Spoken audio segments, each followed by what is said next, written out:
जिस तरह इंडिया ने ग्रो किया अपने आप को, जिस तरह की उनकी डेवलपमेंट है, कोई भी कंट्री चाहेगी कि वो वहाँ पे जाके बिजनेस करे, हाँ। अपने आप को स्टेबल। जैसे लास्ट हमने देखा वो जापान ने एक ट्रेन इंट्रोड्यूस करवाई है इंडिया में। हाँ। उसका रीजन क्या है? क्योंकि यहाँ पे अनएम्प्लॉयमेंट कम हो जाएगी और सबसे बड़ा बेनिफिट कि उनका बिजनेस मिलेगा। जिस तरह की इनकी इकोनॉमी बढ़ रही है और वो किसके दौर में बन रही है? मोदी के दौर में। ठीक है। और इसी वजह से उस मीटिंग में सबसे ज्यादा जो प्राइम फोकस रहा है वो मोदी के ऊपर है, क्योंकि भाई उसने काम किया सही है, है। उसने दिखाया For है। sure. लास्ट अगर आप 10 इयर्स की हिस्ट्री देख लें इंडिया की, तो इंडिया ने अपने आप को बहुत ज्यादा ग्रूम किया है और उन्होंने हर चीज में अपने आप को मनवा लिया। वो कोई भी हो, टेक्नोलॉजी हो, वो इंफ्रास्ट्रक्चर हो, एवरीथिंग में उन्होंने अपने आप को मनवाया है। और यही रीजन है कि इस टाइम मोदी उनका सबसे बेस्ट प्राइम मिनिस्टर है। अच्छा, आपको क्या लगता है सर, जिस तरह से हम लोगों ने देखा कि साउथ अफ्रीका के अंदर prime minister Modi was the prime focus और हम लोगों को नजर आया कि he was the guest of honour as well.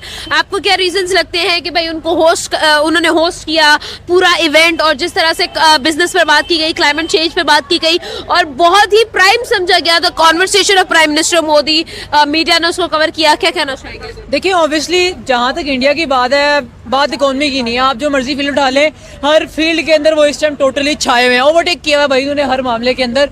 जहाँ तक बात है मोदी की, आप देखें ना जिस तरह से अपने आप को ग्रो किया, इंडिया को कहाँ से कहाँ लेके आया। पर्सनली वो बंदा जिस तरह का मर्जी है, लेकिन भाई उसमें पैट्रियोटिज्म का फैक्टर है, अपनी कंट्री से मोहब्बत है, वो अपनी कंट्री के लिए इतना कुछ कर रहा है। चाहे वो आप देख लें कोई भी चीज़ है, सबसे देखें सबसे पहली बात है कि आप में जज्बा किसी चीज़ का होना चाहिए। आपसे वतन में मोहब्बत होगी ना, तो आप हर वो काम करोगे जिससे आपको लगता है कि यार हमारे वतन का कोई फायदा है। और इकोनॉमिकली इंडिया को इतने बड़े, मैं कहता हूँ बहुत बड़ा एक सेल्फ उनके लिए एक पॉइंट है, पॉइंट ऑफ ऑनर है उनके लिए कि भाई ये कोई छोटी बात थोड़ी है। उन्होंने रिकॉग्नाइज किया जिस तरह से एज VIP ट्रीटमेंट दिया उसको, तो ये बहुत बड़ी बात है। मोदी डिजर्व करता है, अगर इस तरह से उनको मिल भी रहा है तो मच मोर मैं कहता हूँ मिलना चाहिए, क्योंकि जिस तरह से उन्होंने अपने आप को ग्रो किया, इंफ्रास्ट्रक्चर चाहे वो उनकी टेक्नोलॉजी है, चाहे स्पोर्ट्स है, एनीथिंग, उसने हर चीज को ओवरटेक किया, तो I think he is deserving for that. अच्छा, एक और चीज भी है कि आप जिस तरह से राइट नाउ हम लोग ट्रीटमेंट्स देख रहे हैं, हम लोग जो है वो वेलकम्स देख रहे हैं, क्या इसका रीजन ये है कि there is more and more trade coming towards India, क्योंकि लोग जो है वो इंडिया को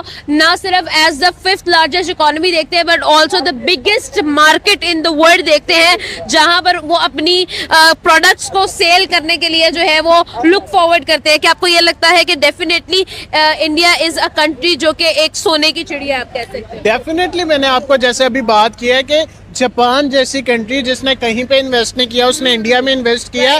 With पीछे कोई तो ऐसा पॉजिटिव पॉइंट होगा ना, अगर एज अ पाकिस्तानी या एज अ कोई भी बिजनेसमैन वो वही इन्वेस्ट करेगा जहां से उसको प्रॉफिट आएगा।